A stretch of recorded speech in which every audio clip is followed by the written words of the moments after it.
Organelle of medicine में आज हम डिस्कस करेंगे एफोरिज्म नंबर 105, 106 और 107। ठीक है, तो सबसे पहले 105 नंबर के एफोरिज्म में क्या लिखा है? The second point of business of a true physician related to acquiring knowledge of the instrument intended for the cure of a natural disease. इसका क्या मतलब हुआ कि जो 3 पॉइंट नेसेसरी ऑफ क्योर है, जैसे कि पहला पॉइंट है knowledge of disease, knowledge of दूसरा पॉइंट है नॉलेज ऑफ मेडिसिन। तो ये जो दूसरा पॉइंट है नॉलेज ऑफ मेडिसिन, उसके बारे में हम बताएं। ये जो इंस्ट्रूमेंट की बात की है, ये क्या है? मेडिसिन। ठीक है, तो फिजिशियन का जो ट्रू फिजिशियन का जो बिजनेस है वो क्या होना चाहिए? नॉलेज ऑफ इंस्ट्रूमेंट यानी कि मेडिसिन का नॉलेज होना चाहिए। किसके लिए? क्योर करने के लिए, नेचुरल डिसीज़ को क्योर करने के लिए। इसे इन्वेस्टिगेट कैसे किया जाएगा? मेडिसिन के नॉलेज को कैसे पाया जाएगा? तो इसके लिए जो पैथोजेनेटिक पावर है मेडिसिन की, उसको प्राप्त किया जाएगा। मतलब कि ड्रग की जो पैथोजेनेटिक पावर है उसे हेल्दी ह्यूमन बीइंग पे प्रूव करके हमें पता चलेगी वो, in order when called on to cure. ठीक है, तो हम क्योर कर सकते हैं।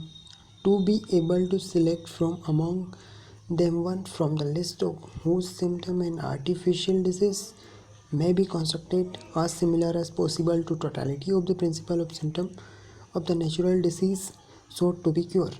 यानी कि यही बताया है कि हम पैथोजन ड्रग की जो पैथोजेनेटिक सिम्टम है उन्हें इन्वेस्टिगेट करेंगे, फिर हम क्या करेंगे? सिलेक्ट करेंगे, मिनिमम में सिलेक्ट करेंगे होल सिम्टम जो है, जो आर्टिफिशियल डिसीज़ के द्वारा जो सिम्टम प्रोड्यूस हुए थे, आर्टिफिशियल डिसीज़ के सिम्टम जो प्रोड्यूस है उनको कंस्ट्रक्ट कर लेंगे, मटेरिया मेडिका बन जाती है।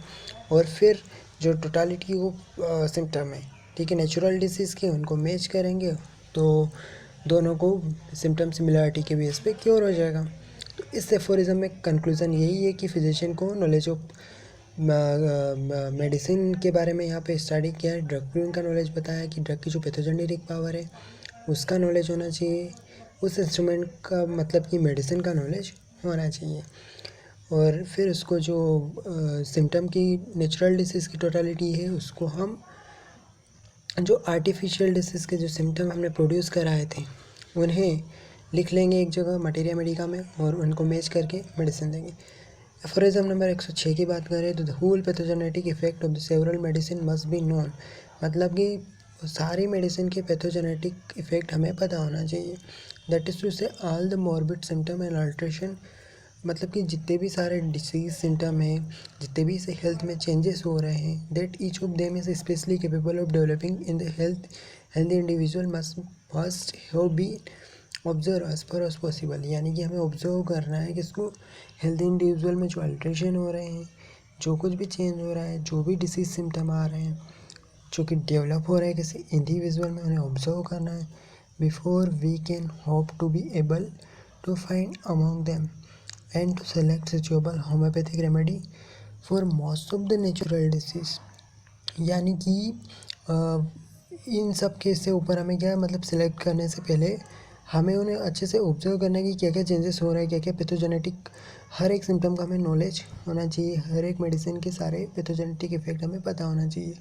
सिचुएबल homeopathic remedy for most natural disease, मतलब कि कौन सी मोस्ट सिचुएबल रेमेडी है नेचुरल डिसीज़ के लिए, उसे अगर हमें देना है तो हमें क्या नॉलेज होना चाहिए कि सारे जो मेडिसिन है उनके पैथोजेनेटिक इफेक्ट हमें पता होना चाहिए कि क्या मॉर्बिड सिम्टम प्रोड्यूस कर रही है, क्या डिसीज सिम्टम प्रोड्यूस कर रही है, क्या अल्ट्रेशन हो रहा है हेल्थ में, उन्हें हमें पता होना चाहिए। ठीक है, उसको ऑब्जर्व करना है जितना पॉसिबल हो सके उतना। फिर 107 में क्या बोला है? If in order to ascertain this, अगर हम इन सिम्टम्स को प्राप्त कर लेते हैं, medicine to be given to sick person only, तो even though they be administer singly and alone. मतलब जब हम इन सिम्टम्स को प्राप्त कर लेते हैं तो जब हम मेडिसिन देते हैं तो वो भी हम सिंगल देंगे, सिंगल सिंपल मेडिसिन देते हैं, अलोन मेडिसिन देते हैं, एक मेडिसिन एक टाइम पे एक मेडिसिन देते हैं। Then little or nothing be yours seen of their true effects, मतलब कि हमें उसके फिर तभी ट्रू इफेक्ट मिल पाएंगे। As those peculiar alteration of health to be expected from the medicine are mixed up with the symptom of the disease and can seldom be distinctly observed। मतलब कि अगर हम दो मेडिसिन देंगे तो मिक्सअप हो जाएंगे सिम्टम, ठीक है, उन और हमें पता ही नहीं चलेगा कि कौन सी मेडिसिन ने क्योर किया या कौन सी मेडिसिन को कब एंटीडोट करना है। तो ये सब हमें जानकारी नहीं मिल पाएगी, इसलिए हम सिंगल सिंपल मेडिसिन देते हैं, ठीक है। और हम अलग अलग ऑब्जर्व कर पाते हैं, अगर हम प्रूविंग भी कर रहे हैं हम तो हमें सिंगल सिंपल मेडिसिन देनी है, तभी तो हम उसको सिंगली ऑब्जर्व कर सकते हैं। मतलब कि हर एक मेडिसिन के सिम्टम को अलग अलग तरीके से ऑब्जर्व करना है तो हमें सिंगल मेडिसिन देनी होगी प्रूविंग के द्वारा। तो मिक्सअप नहीं करना है, थोड़ा सा भी मिक्सअप नहीं करना है, नहीं तो उसके ट्रू इफेक्ट हमें नहीं मिल पाएंगे। जो पेक्यूलर अल्ट्रेशन हो रहे हैं हेल्थ में, जो हमें मेडिसिन से एक्सपेक्टेड है, जो हमें उम्मीद है कि ये सिम्टम ये मेडिसिन प्रोड्यूस करेगी, अगर वो हम प्राप्त करना चाहते हैं तो हमें वो मेडिसिन को अलोन देनी है, सिंगल देनी है, ठीक है। तो ये 105, 106 और 107 एफोरिज्म है ऑर्गेनो मेडिसिन के।